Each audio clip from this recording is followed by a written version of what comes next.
Buenos días, Dios te bendiga. Vamos a seguir analizando el libro de Tesalonicenses. Primera carta a Tesalonicenses. Dice la vida que agrada a Dios. Capítulo 4. Dice: por lo demás, hermanos, os rogamos y exhortamos en el Señor Jesús, que de la manera que aprendisteis de nosotros cómo os conviene conduciros y agradar a Dios, así contéis más y más.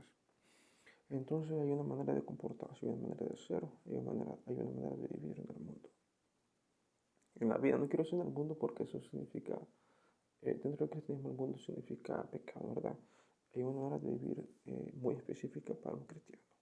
No solo para un cristiano, para un judío, ¿verdad? Para el pueblo de Dios. Más bien, si queremos decirlo de manera muy general, para el pueblo de Dios. ¿Cómo hemos de ser? Cristo lo resumió: amar a Dios por encima de todas las cosas y amar a tu prójimo como a ti mismo. Dice: porque ya sabéis qué instrucciones os dimos por el Señor Jesús. Pues la voluntad de Dios es vuestra santificación, que os apartéis de fornicación. Que cada uno de nosotros sepa tener su propia esposa en santidad y honor, no pasando con concupiscencia como los gentiles que no conocen a Dios.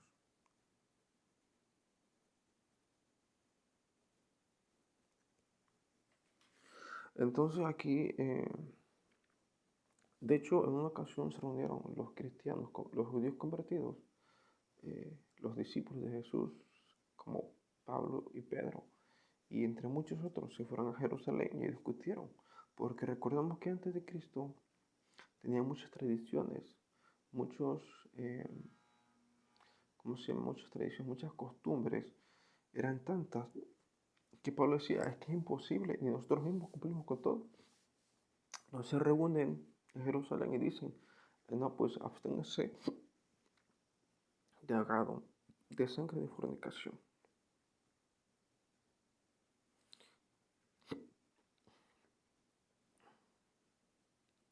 Bueno, entonces, aquí habla, ¿cómo comportarse en la vida? Aquí dice, eh, aparte de fornicación, fornicación es el sexo ilícito con aquella persona, con nuestra esposa. Pero también Cristo dice que cuando tú tienes una relación sentimental con alguien que no es tu mujer, es pecado también, ¿verdad? Y hay que evitarlo porque el pecado, la paga del pecado es muerte. Muerte puede ser muerte, no tan solo muerte física y espiritual, muerte económica, la muerte de tu salud, la muerte de tu bienestar, la muerte de tu paz, ¿verdad? Que ninguno agravie ni engañe nada a su hermano, porque el Señor es vengador de todo esto, como ya os hemos dicho y testificado.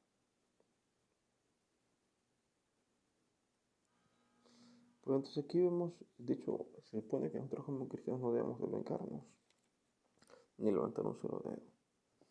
Sino pues dicho, es al contrario, bendecir a los que maldicen. Yo cuando empecé en este mundo del cristianismo, me, me parecía como muy tonto bendecir a aquellos que son tus enemigos. Pero ¿por qué lo haces? Porque cuando tú bendices a aquellos que son tus enemigos, los mantienes lejos de ti. Mantienes, incluso neutralizas todos sus ataques, neutralizas sus acechanzas, no te hacen daño, no porque sean muy buenos, no porque sean buenos lo saben decir, no, es para que no te hagan daño a ti. Así que el que desecha esto no desecha a hombres, sino a Dios, que también nos dio su Espíritu Santo. Pero acerca del amor fraternal no tenéis necesidad de que os escriba. Pero acerca del amor fraternal no tenéis necesidad de que os escriba, porque vosotros mismos habéis aprendido de Dios que os améis unos a otros. Bueno, entonces, incluso mismo, de hecho, hay un solo mandamiento que Cristo dio: améis unos a otros.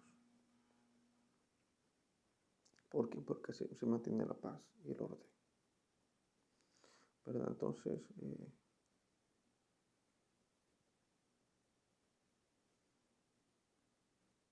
dice, y también lo hacéis con todos los hermanos que están por toda Macedonia.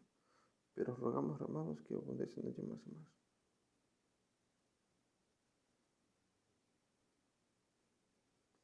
Dice que procuréis tener tranquilidad y cooperación en vuestros negocios y trabajar con vuestras manos de la manera que os hemos mandado, a fin de que os conduzcáis honradamente para con los de afuera y no tengáis necesidad de nada.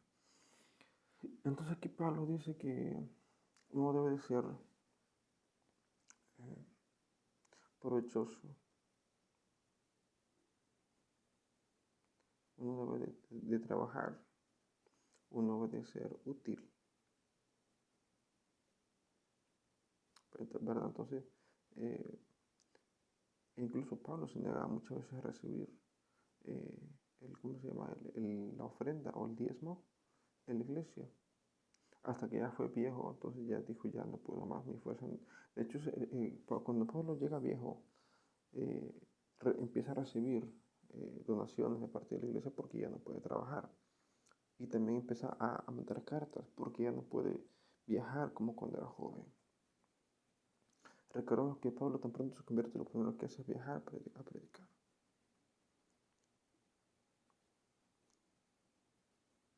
Pues entonces será todo por este video. Dios te bendiga, que el Señor te sane, que el Señor te muestre tu camino, que Dios los bendiga.